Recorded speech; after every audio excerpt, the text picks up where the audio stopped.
अस्सलाम वालेकुम guys. Sorry interruption के लिए। वो पता नहीं जूम को क्या हुआ मेरे, तो अभी बिल्कुल स्टार्ट ही नहीं हो रहा। मैंने सेट भी रिस्टार्ट किया, तो देखते हैं क्या मसला है। तो चलो, यहाँ तक हमने पढ़ा था ऑब्जेक्टिव डेटा तक। सब्जेक्टिव डेटा हमारा ख़त्म हो गया। ऑब्जेक्टिव डेटा में हम क्या करते हैं कि एक ग्लासेस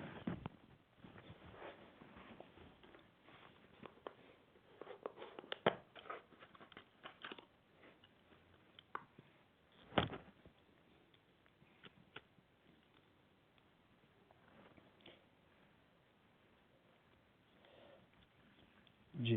तो ऑब्जेक्टिव डेटा में हमें जब पेशेंट को असेस करते हैं, ठीक है, उसके लिए हमें जो इक्विपमेंट्स नीडेड है वो है आपका स्ट्रॉन्ग लाइट होनी चाहिए।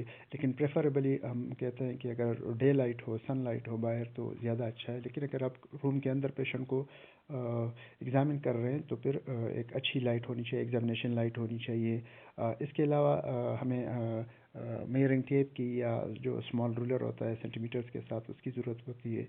पिन लाइट की ज़रूरत होती है। कभी जो स्किन के माइनर वो जो स्ट्रक्चर्स होते हैं उनको देखने के लिए पिन लाइट की ज़रूरत होती है। ग्लव्स यूज़ करते हैं क्योंकि ग्लव्स हमें चाहिए होते हैं अगर इन्फेक्टेड पेशेंट हो तो उसके लिए। फिर to protect yourself so we have to wear gloves. अच्छा, वुड लाइट ये एक इंफ्रारेड लाइट टाइप की एक चीज़ होती है जो कि बाज़ लेजन्स वगैरह को या स्किन स्ट्रक्चर को देखने के लिए इसकी ज़रूरत पड़ती है। मैग्नीफाइंग ग्लास की ज़रूरत पड़ती है हमें कि उसको बाद स्ट्रक्चर्स को थोड़ा सा मैग्नीफाई करने के लिए मैग्नीफाइंग ग्लास। तो ये इक्विपमेंट्स हमें ज़रूरत पड़ती है इनकी। Strong direct light, ruler small centimetres के साथ, और इसके अलावा pin light, gloves, wood lights, magnifying glass, ये सारी चीज़ें की ज़रूरत पड़ती हैं। अब जब हम फिज़िकल एग्जामिनेशन स्टार्ट करते हैं तो हम कहते हैं कि फिज़िकल एग्जामिनेशन के टेक्निक्स हम फॉलो करते हैं। तो what are the four physical examination techniques? They are inspection, palpation, percussion and auscultation. अच्छा, हम स्किन की एग्जामिनेशन जब करते हैं तो हम ना परकस करते हैं ना अस्कल्टेट करते हैं, क्योंकि हमारी स्किन की एग्जामिनेशन इंस्पेक्शन और पल्पेशन से हो जाती है। तो स्किन एग्जामिनेशन में यूजुअली हम सिर्फ इंस्पेक्शन और पल्पेशन ही करते हैं। अब इंस्पेक्शन में क्या करते हैं हम? इंस्पेक्शन में क्या कुछ देखते हैं हम? जब हम इंस्पेक्ट करते हैं स्किन को तो इसमें स्किन कलर को देखते हैं। स्किन कलर के साथ साथ स्किन टोन आ जाती है, उसको देखते हैं। जनरल पिगमेंटेशन देखते हैं उसमें। ये स्किन टोन और जनरल पिगमेंटेशन ये आलमोस्ट एक ही उसमें आ जाते हैं, ठीक है। अगर कहीं पे हाइपो पिगमेंटेशन हुई है तो वो देखते हैं, या फिर अगर हाइपर पिगमेंटेशन हुई है तो वो देखते हैं। इसके अलावा एबनॉर्मल ओवरऑल अगर चेंजेस आई हैं स्किन के अंदर तो उसको ऑब्जर्व करते हैं, ठीक है। तो इंस्पेक्शन में क्या देखते हैं? कलर। तो कलर में हम देखते हैं कि अपना स्किन टोन देखते हैं, जनरल पिगमेंटेशन देखते हैं। इसके अलावा अगर पिगमेंटेशन हुई है, हाइपो पिगमेंटेशन है या फिर हाइपर पिगमेंटेशन है तो उसको असेस करते हैं प्रॉपरली। और अगर ओवरऑल स्किन के कलर में चेंजेस आई है तो we need to observe them, we need to note them. अच्छा, अब स्किन कलर की जब हम बात करते हैं तो ये इसमें स्किन टोन एक चीज़ आ जाती है। Skin tone actually usually use होता है उसमें कॉस्मेटिक्स में, ठीक है। स्किन टोन इसको आप यूँ भी कह सकते हैं कि it's something with what you born, ठीक है। जो पैदाइशी तौर पे बंदे की जो स्किन कलर जो आ जाती है तो उसको स्किन टोन कहते हैं। ब्रॉडली इसको चार उसमें ग्रुप्स में डिवाइड किया है। एक को फेयर, लाइट, मीडियम या फिर डार्क स्किन टोन कह सकते हैं। लेकिन इसको फर्दर जो कॉस्मेटिक सर्जन्स होते हैं या कॉस्मेटिक्स वाले होते हैं उसको फर्दर भी इसको ग्रुप्स फेयर के अलग से उन्होंने वो ग्रुप्स बनाए हुए हैं। लाइट के अलग हैं, मीडियम के अलग हैं, डार्क के अलग हैं। लेकिन ओवरऑल हम ये चार चीज़ें देखते हैं कि स्किन की कलर कैसा है, उसका स्किन टोन कैसा है, लाइट है या मीडियम है। और इसका यूजुअली होता क्या है कि मेनली एक तो ये है कि जो पिगमेंटेशन उसकी मेलानिन प्रोडक्शन की वजह से होता है। दूसरी बात इसमें ये होती है कि जो पेशेंट का बैकग्राउंड है कि कौन से एरिया से है, ठीक है। जेनेटिक बैकग्राउंड आप कह सकते हैं उसको। तो जेनेटिक बैकग्राउंड पे डिपेंड करता है पेशेंट का, ठीक है जी। अच्छा, फिर जनरल पिगमेंटेशन, स्किन टोन के बाद हम बात आती है जनरल पिगमेंटेशन की। तो जनरल पिगमेंटेशन पिगमेंटेशन असल में स्किन जो जो ओवरऑल कलर है स्किन का उसको कहते हैं। और ये यूजुअली होता है किस चीज़ की, मेलानिन की अमाउंट की वजह से होता है कि इसमें मेलानिन अमाउंट कितना, मेलानिन क्या है, मेलिनोसाइड से जो आपकी जो एक प्रोडक्ट प्रोड्यूस होती है जो आपकी स्किन को कलर देती है। मेलानिन जो एपिडर्मिस के सेल्स हैं, मेलिनोसाइड्स उसको बोलते हैं, ठीक है। तो जनरल पिगमेंटेशन, जो लोग सनलाइट में काम करते हैं, ज़्यादातर एक्सपोज रहते हैं सन एरियाज़ में, तो उनकी जो पिगमेंटेशन है वो डार्कर हुई होती है, उसकी ज़्यादा होती है। या अगर इसके अलावा भी कोई ऐसा है जो कि जिसने टी शर्ट पहनी हुई है, आप लोगों ने नोटिस किया होगा, तो हाफ स्लीव वाली टी शर्ट पहनी हुई है, या अगर बटन खुले में चेस्ट जहाँ पे थोड़ा बहुत नज़र आ रहा है तो वो जगह थोड़ी सी डार्क हुई होती है। या अगर हाफ स्लीव टी शर्ट पहनी हुई है तो नीचे हाथ जो उसके हैं वो थोड़े से डार्कर होते हैं as compared to other body उसके, ठीक है। तो जहाँ पे जो एरियाज आपके सनलाइट के एक्सपोज हैं तो उसमें पिगमेंटेशन थोड़ी सी डार्कर भी होती है।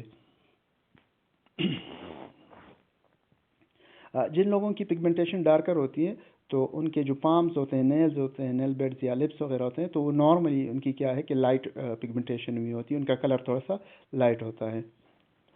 अब जो हमने दो टर्म्स यूज़ किए थे, हाइपोपिगमेंटेशन और हाइपर पिगमेंटेशन। अब हाइपो जिस तरह के इसके नाम से ज़ाहिर है कि हाइपो मीन्स कम, तो हाइपोपिगमेंटेशन तो नहीं है। तो हम स्किन ऑब्जर्व करते हैं, पेल्पेट करते हैं, उसमें हम स्किन की जो इंस्पेक्शन करते हैं, इंस्पेक्शन में हम क्या करते हैं कि हाइपोपिगमेंटेशन तो नहीं हुई स्किन के किसी एरिया में कहीं पे, तो जो ओवरऑल स्किन कलर अगर डार्कर हैं तो कहीं कहीं पे अगर स्किन कलर लाइट तो नहीं हुआ, तो उसकी वजह से हाइपोपिगमेंटेशन होती है। और ये होता क्यों है, क्योंकि मेलानिन की जो अमाउंट है वो कम हुई है उस स्पेसिफिक एरिया में। और ये मेलानिन अमाउंट स्पेसिफिक एरियाज़ में कम क्यों है, इसके डिफरेंट रीजंस हैं, डिफरेंट कॉजेज़ हैं। एक उसमें फंगल इन्फेक्शन हो सकता है, एक्जिमा है, ठीक है, या इसके अलावा डिफरेंट कंडीशंस है जिसकी वजह से मेलानोसाइट्स की डिस्ट्रक्शन हुई होती है। तो वाइट पैचेस जो स्किन के ऊपर नज़र आते हैं तो उसको क्या कहते हैं, हाइपोपिगमेंटेशन। तो आप जब इंस्पेक्ट करते हैं तो इंस्पेक्शन में आपने स्किन टोन इंस्पेक्ट किया कि जनरल स्किन टोन कैसा है, कलर कैसा है, फिर जनरल पिगमेंटेशन कैसी है, स्किन डार्क है या लाइट है।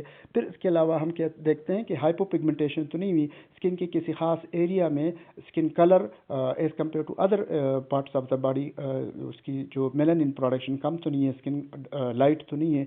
इसकी एग्जांपल आपको इस अगले पिक्चर में नज़र आ सकती है। यहाँ पे आप देख सकते हैं, जो आप चेस्ट के ऊपर जो पेशेंट है इसके देखें आप, वाइटिश जो पैचेस बने हुए हैं या हाथों के ऊपर या डिफरेंट जो बाकी बॉडी पार्ट्स के ऊपर है, तो ये क्या है, ये हाइपो पिगमेंटेशन है। बाकी स्किन उसकी डार्कर है लेकिन स्पेसिफिक एरिया जो है, ये फिंगर्स हैं या चेस्ट के ऊपर या जो दूसरे स्पॉट्स नज़र आ रहे हैं आपको, ठीक है। तो ये क्या है कि इन खास एरियाज़ में हाइपो पिगमेंटेशन हुई है, इसमें मेलानिन की मिकदार कम है। और मेलानिन की मिकदार कम क्यों है, इसके डिफरेंट रीजंस हैं। या तो फंगल इन्फेक्शन हुआ है एक खास एरिया पे, या एक्जिमा है, या फिर मेलानोसाइट्स का कोई कंडीशन है, उनकी डिस्ट्रक्शन हुई है जो कि प्रॉपर्ली मेलानिन प्रोड्यूस नहीं कर रहे हैं, ठीक है।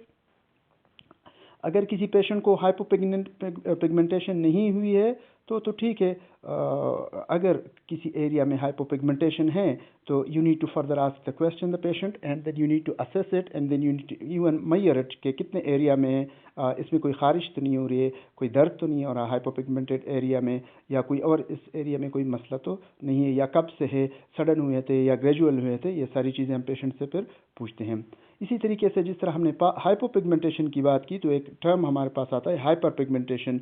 हाइपर पिगमेंटेशन एक्चुअली ये हाइपोपिगमेंटेशन के बिल्कुल अपोजिट है। इसमें क्या होता है कि मेलानिन की प्रोडक्शन थोड़ी सी ज़्यादा हुई होती है और एक खास एरिया स्किन का वो थोड़ा सा डार्कर होता है as compared to the other area of the skin, ठीक है। तो हाइपर पिगमेंटेशन में मेलानिन की प्रोडक्शन थोड़ी सी ज़्यादा हुई है और स्किन के खास एरियाज में का कलर डार्कर है as compared to the other part of the body, ठीक है। ये क्यों हो सकता है, ये भी इन्फ्लेमेशन की वजह से होता है, या जो सन स्ट्रोक होता है, सन इंजरी जो होती है, या एजिंग की वजह से भी डिफरेंट टाइम पे ये हाइपरपिगमेंटेशन हो सकती है। इसको आप यहाँ से इस डायग्राम्स में देख सकते हैं। ये फेस के ऊपर या डिफरेंट बॉडी पार्ट्स के अंदर आप देख सकते हैं कि डार्कर स्पॉट्स बने हुए हैं डिफरेंट, ठीक है। तो इन जो डार्कर स्पॉट्स है इसका मतलब है कि इस खास एरिया में जहाँ पे ये स्किन डार्कर है, पिगमेंटेशन की मेलानिन की प्रोडक्शन ज़्यादा हुई है और डार्कर है, तो इसको हाइपर पिगमेंटेशन कहते हैं।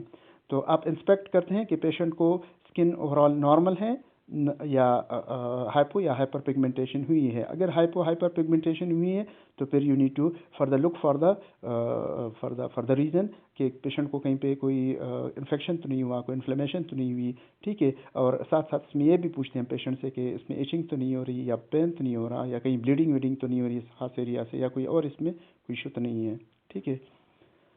फिर एबनॉर्मल कलर चेंजेस हमने जो हमारा पहला स्लाइड था इंस्पेक्शन में, हमने कहा था कि हम स्किन टोन को देखते हैं, जनरल पिगमेंटेशन को देखते हैं, फिर हाइपो और हाइपर पिगमेंटेशन को देखते हैं, और इसके अलावा फिर हम क्या करते हैं, हम एबनॉर्मल कलर चेंजेस को देखते हैं। एबनॉर्मल कलर चेंजेस हाइपो या हाइपर पिगमेंटेशन तो किसी खास पार्ट ऑफ द बॉडी में हुई होती है, लेकिन जो एबनॉर्मल कलर चेंजेस है ओवरऑल बॉडी के कलर अगर चेंज है, अगर नॉर्मल बॉडी कलर है, पेशेंट का बॉडी कलर बिल्कुल नॉर्मल ही है जिस तरह के होना चाहिए, तो ठीक है। लेकिन अगर कलर में कोई एबनॉर्मलिटी आई है तो क्या क्या एबनॉर्मलिटी पॉसिबल है? या तो कलर पेलर होगा जो कि वाइटिश होता है, या एरिथीमा होगा रेड कलर की अगर ब्राइट स्किन है उसकी, साइनोसिस है अगर ब्लूइश कलर की स्किन है पेशेंट की, या फिर अगर येलोइश है तो हम कह सकते हैं कि जॉइंटिस या वो येलो स्किन है उसकी, ठीक है, कलर्स का येलो है। तो अगर इनमें से कोई आपको पेशेंट का कलर नज़र आ रहा है तो you need to further look for. अब पेलर कलर में क्या होता है और पेशेंट को क्यों इस तरह का कलर होता है? तो इसमें यूजुअली क्या होता है कि when the red pink tones from the oxygenated hemoglobin in the blood are lost, ठीक है। तो हीमोग्लोबिन की जो ऑक्सीजनेटेड जो हीमोग्लोबिन है अगर वो ब्लड में कम हो जाए, ठीक है, तो यही ब्लड अगर फिर स्किन की तरफ जाता है तो स्किन का कलर थोड़ा सा चेंज हो जाता है, कनेक्टिव टिश्यूज़ की तरह या कोलेजन की तरह, या येलोइश वाइटिश येलोइश थोड़ा सा बन जाता है, ठीक है। तो इसकी मेन रीज़न क्या होती है कि जो ब्लड के अंदर आपकी ऑक्सी हीमोग्लोबिन की जो क्वांटिटी है, जो मिकदार है, वो कम हो जाता है, ठीक है। अब ये कॉमन किन कंडीशंस में होती है? अगर पेशेंट बहुत ज़्यादा स्ट्रेस में है, या एंग्जाइटी में है, या फेयर की कंडीशन में, अगर कोई डर जाता है फ़ौरन उसका, हम कहते हैं कि यार इसके हाथ पैर पीले हो गए, ठीक है। तो जो जो जो कलर चेंज होता है, पेलर कलर चेंज बन जाता है, और उसमें ऑक्सी हीमोग्लोबिन ब्लड में कम हो जाता है। और मेनली होता किस वजह से कि पेशेंट के एंग्जाइटी की वजह से सकते हैं, या फेयर की वजह से हो सकते हैं। इसमें यूजुअली होता क्या है कि पेरिफेरल जो वेजो कंस्ट्रक्शन है वो हो जाती है, तो ब्लड जो स्किन की तरफ जो ब्लड की सर्कुलेशन है वो कम हो जाती है, ठीक है। अच्छा, इसको आप इस तरीके से फाइंड आउट कर सकते हैं कि पेशेंट के आप नॉर्मल और एबनॉर्मल स्किन को आप कंपेयर कर सकते हैं कि अगर कब हम कहेंगे कि पेशेंट का कलर पेलर है, या स्किन उसकी वाइटिश है, पेलर है, ठीक है। अब एरिथीमा क्या चीज़ है? एरिथीमा में रेडनेस थोड़ी सी ज़्यादा हो जाती है, ठीक है।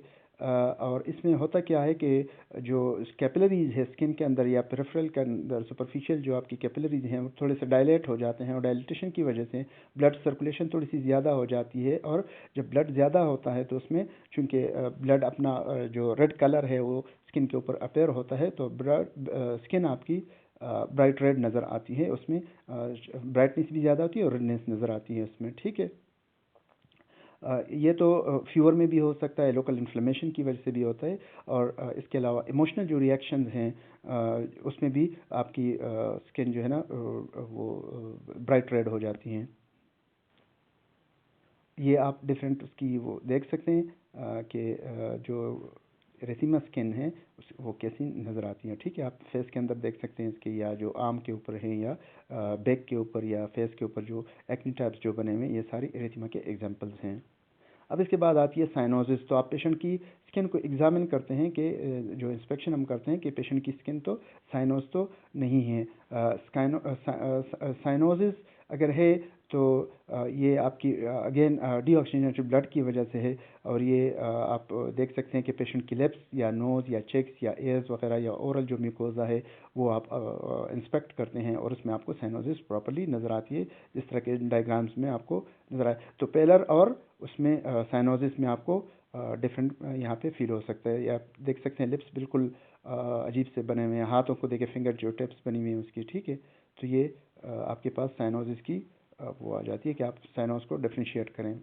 अच्छा, इसके बाद फिर आती है बात येलोविश। अगर स्किन पेशेंट की बिल्कुल येलो है, जो कि अमूमन होता है किस वजह से, जो आपकी बिलिरुबिन क्वांटिटी बढ़ जाती है ब्लड के अंदर, तो वो आपकी स्किन में फिर जो स्किन के ऊपर आपकी अपेयर होती है ये सारी चीज़ें, ठीक है। तो सीरम बिलिरुबिन की वजह से अगर आपकी ब्लड आपका येलोविश हो जाता है और आपकी स्किन, आपका स्क्लेरा वगैरह सारी वो येलो नज़र आता है।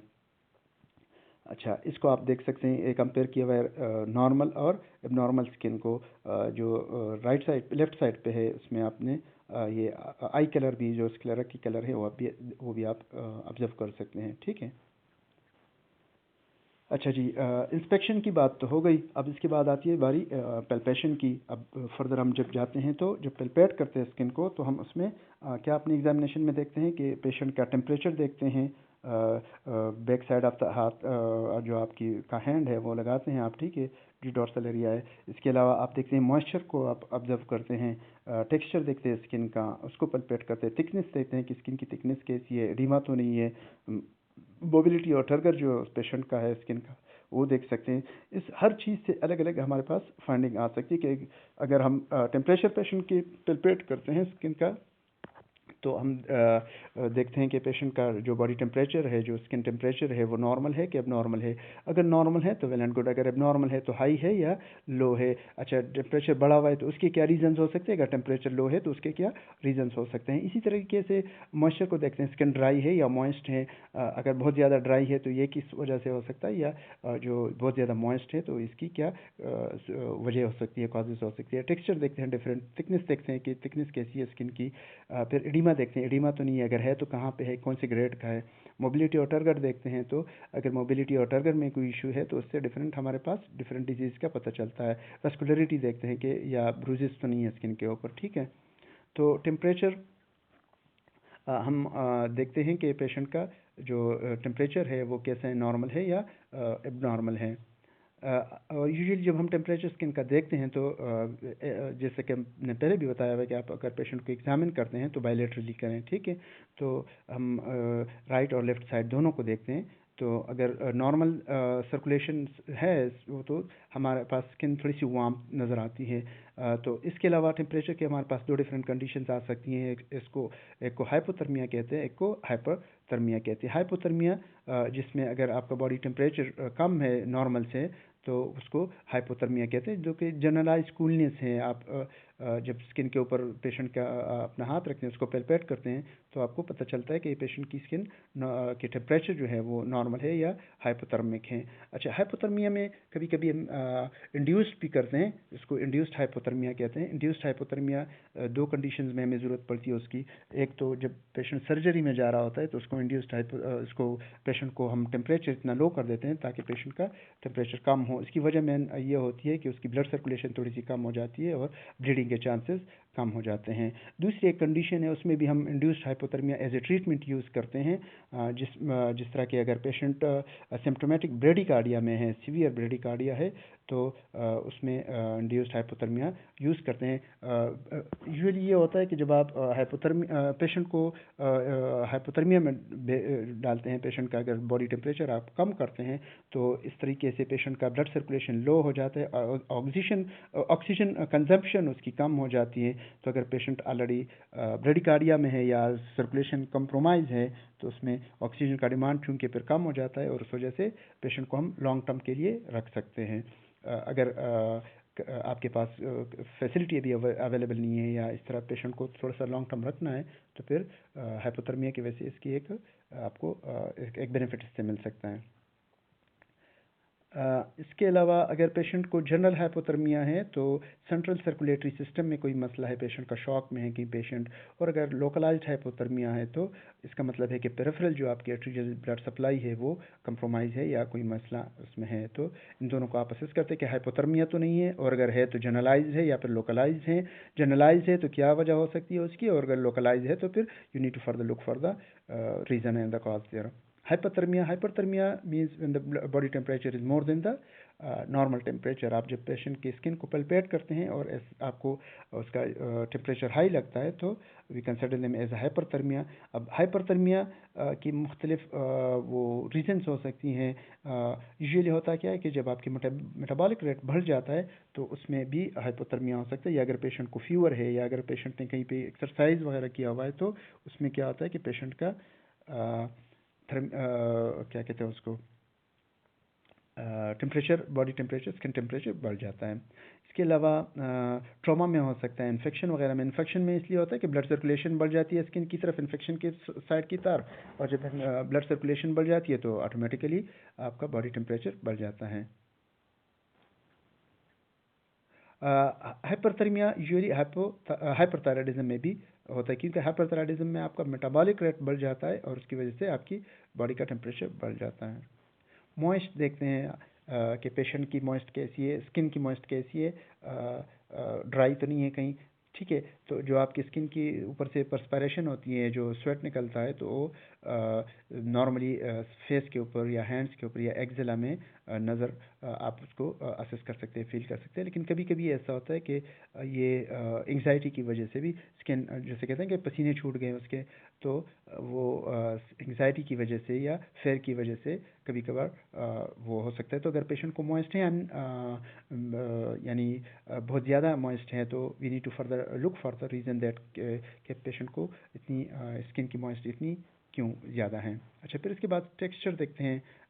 नॉर्मल स्किन जो है ना, वो अमूमन हमारे पास स्मूथ फर्म होती है, ठीक है, इवन स्मूथ होती है।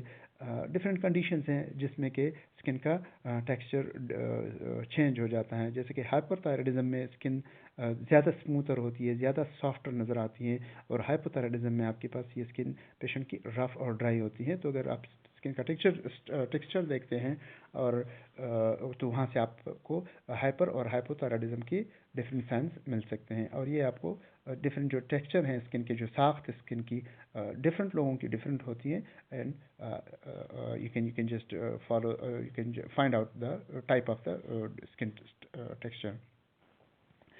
स्किन की थिकनेस यूजली इसको देखते हैं हम, लेकिन चूंकि थिकनेस आप पिल्पेशन से ज़्यादा आप नहीं कर सकते, क्योंकि इसको प्रॉपरली मेजर करने के लिए कि पेशेंट की स्किन थिक है या नहीं है, तो वो आप डिफरेंट इसके टेक्निक्स हैं। यूजुअली अल्ट्रासाउंड के थ्रू इसको देखा जा सकता है कि स्किन की थिकनेस कितनी है। लेकिन यूजुअली हम देखते हैं कि जो आम तौर पर अगर कोई पेशेंट के जो हार्ड वर्कर हैं, तो उसके जो जो पाम्स हैं या सोल्स हैं, ठीक है, तो उसके ऊपर जो हार्ड स्किन सी बनी हुई है, कैलुलस जिसको कहते हैं, वो है। तो आप देखते हैं कि ओवर ग्रोथ तो नहीं है उसका, एपिडर कहीं ज़्यादा, बहुत ज़्यादा तो नहीं है, ठीक है।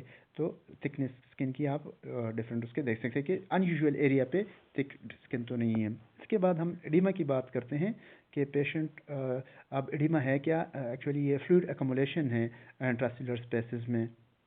नॉर्मली पेशेंट को एडिमा नहीं होना चाहिए, और अगर है तो फिर you need to find out, और ये इसके डिफरेंट ग्रेड्स हैं, इसको आप उसमें डालते हैं, जिस तरह के +1 से लेके +4 तक होता है। अच्छा, एडिमा कैसे आप इसको असेस करते हैं? थोड़ा सा अपने फिंगर से या थंब से एडिमेटस एरिया के ऊपर आप प्रेस करते हैं, कुछ सेकंड्स के लिए इसको दबाए रखते हैं। जब आप अपनी फिंगर हटाते हैं तो उसमें आपकी फिंगर का निशान बना हुआ होता है, और ये स्किन वहीं पे दबी हुई होती है, ठीक है। तो ये डिफरेंट, अगर एडिमा पेशेंट को है तो इससे भी डिफरेंट आप उसके क्या कह सकते हैं, फाइंडिंग्स ले सकती हैं। जिस तरह के पेशेंट को अगर सर्कुलेटरी प्रॉब्लम है या कार्डिक प्रॉब्लम है, तो उसको एडिमा हो सकता है। अगर पेशेंट रीनल कंडीशंस में है, या फिर अगर लिवर का कोई मसला है, तो उसमें भी पेशेंट को एडिमा हो सकता है। तो अगर पेशेंट को एडिमा है तो further you need to further investigate the patient के, क्यों पेशेंट को एडिमा किस ग्रेड में है और क्यों है, और फिर उसकी रीज़न को फाइंड आउट करें, और उसके जो प्रॉपर ट्रीटमेंट है उसके लिए आप एक अपना प्लान बना सकते हैं। अच्छा, मोबिलिटी और टर्गर में हम क्या देखते हैं, इंस्पेक्ट करते हैं, पेल्पेट करते हैं। मोबिलिटी और टर्गर दोनों अमूमन साथ साथ होते हैं। मोबिलिटी क्या है? जब आप स्किन को पिंच करते हैं और स्किन को ऊपर उठाते हैं, जो ईज ऑफ राइजिंग होता है, ठीक है, जो स्किन इजीली ऊपर उठता है, इसको मोबिलिटी कहते हैं। और जैसे आप स्किन को छोड़ देते हैं और वो नॉर्मली अपने 2-3 सेकंड्स में वापस अपनी पोजीशन में चला जाता है, तो इसको टर्गर कहते हैं, ठीक है। अगर लो टर्गर है, मतलब अगर पेशेंट की स्किन की टर्गर लो है, तो जैसे ही आप स्किन को छोड़ देते हैं तो स्किन या तो बहुत ज़्यादा देर में अपने नॉर्मल पोजीशन में जाती है, या फिर ऐसी कड़ी की कड़ी रह जाती हैं, तो हम कहते हैं कि लो टर्गर हैं। और लो टर्गर अमूमन होती कब है? जब पेशेंट को डिहाइड्रेशन हुई होती है, तो उसकी वजह से पेशेंट को क्या कहते हैं उसको, टर्गर उसका लो होता है। मोबिलिटी उसकी जब पेशेंट को एडिमा होता है, तो फिर आप पेशेंट की स्किन को पिंच नहीं कर सकते, उसको पकड़ नहीं सकते, तो मोबिलिटी एडिमा में आपकी कम हो जाती है। और स्किन टर्गर आपका लो तब होता है जब पेशेंट को डिहाइड्रेशन हुई होती है। ये mobility is decreased when edema is present and poor turgor is there when dehydration or extreme weight loss is there. ठीक है, ये आप यहाँ से देख सकते हैं कि टर्गर क्या है और मोबिलिटी क्या है. Here also you can find it better more. अब वेस्कुलरिटी क्या है या ब्रूजिंग क्या है. ब्रूजिंग असल में या वेस्कुलरिटी जब भी स्किन के अंदर या स्किन के अंडर द स्किन कोई स्मॉल ब्लड वेसल्स आपका लीक हो जाता है या टेयर हो जाता है, और जिसकी वजह से ब्लड लीक हो जाता है स्किन के अंदर, टिश्यूज़ के अंदर, तो जो स्किन ऊपर है वो ब्लड की वजह से, ब्लड के अकोमोडेशन की वजह से जो ब्लूइश स्किन नज़र आती है, ठीक है, तो इसको ब्रूजिंग कहते हैं. ये डिफरेंट ट्रॉमा की वजह से हो सकता है, या अगर पेशेंट को कहीं पे गिर जाता है तो उसकी वजह से, या अगर कहीं पेशेंट को चोट लग जाती है, या आपने नोटिस किया होगा कि पेशेंट को अक्सर स्कूल में बच्चों को अगर टीचर की वजह से मार पड़ती है, घर में अक्सर जो एब्यूज़ होती हैं उसमें आपने देखा होगा कि पेशेंट को कभी कभी अगर स्टिक वगैरह से या कहीं वैसे ही बंदा गिर जाता है और कोई चीज़ लग जाती है तो उसकी वजह से स्किन के ऊपर जो ब्लूइश मार्क्स सा बन जाते हैं, स्पॉट्स से बन जाते हैं. तो ये अमूमन होते क्यों है, क्योंकि आपकी जो अंडर स्किन है वो कोई स्मॉल ब्लड वेसल्स जो रप्चर हो जाती है, तो ब्लड लीक की वजह से वो स्किन ब्लूइश नज़र आती है. ठीक है, ये आप यहाँ पे देख सकते हैं. अच्छा, एक तो जो फॉल की वजह से है या डिफरेंट ट्रॉमा की वजह से हैं, तो वो तो आपको इस डायग्राम में क्लियरली नज़र आ. लेकिन एक और कंडीशन है जिसको चेरी एंजियोमास कहते हैं. ठीक है, एंजियोमा. तो चेरी एंजियोमा में क्या होता है कि इसमें भी स्लाइटली एक स्मूथ और एक सेक सा बना हुआ होता है जिसमें कि ब्लड एक्यूमुलेटेड हुआ होता है, जो ब्लड डॉट्स होते हैं. और ये अमूमन क्या होता है कि जैसे ही पेशेंट 40 से या 35 या 30 से ऊपर जाता है तो यूजुअली अपेयर होते जाते हैं ओल्ड एज में. ठीक है, और ये सिग्निफिकेंट अमूमन नहीं होते क्योंकि इसमें कोई खारिश या दर्द वगैरह कुछ नहीं होता और दे डिडंट कॉज एनीथिंग. ठीक है, तो जो चेरी एंजियोमा है उसके ये आपको यहाँ पे डिफरेंट आपने नोटिस किया होगा कि स्किन के ऊपर अमूमन क्या होता है कि जो लाइट स्किन वाले लोग होते हैं उनमें ज़्यादा ये इजीली देखे जा सकते हैं. अच्छा जी, लेशंस क्या है. आपने लेशंस को देखना है कि स्किन के ऊपर पेशेंट के कोई लेशंस तो नहीं है, अगर है तो कहाँ पर हैं और किस उसके हैं, नौइयत के हैं. तो फिर अगर लेशंस हैं तो उसमें हम क्या क्या चीज़ें देखते हैं कि उसका कलर कैसा है, एलिवेटेड है, उसका शेप देखते हैं कि शेप कैसा है, उसकी कन्फिगरेशन कैसी है, साइज़ क्या है लेजन का, उसकी लोकेशन क्या है, किस एरिया में है, डिस्ट्रीब्यूशन ऑन द बॉडी किस किस एरिया तक फैले हुए हैं, उसमें से जो लीजन है उसमें से कोई एक्सुडेट वगैरह तो नहीं एक्सक्रीट होता, या अगर है तो उसका कलर कैसा है, कोई ऑर्डर तो नहीं आता उसमें, कोई स्मेल वेल तो नहीं आती. ठीक है, तो इंशाल्लाह लीजन्स के बारे में फिर पढ़ेंगे.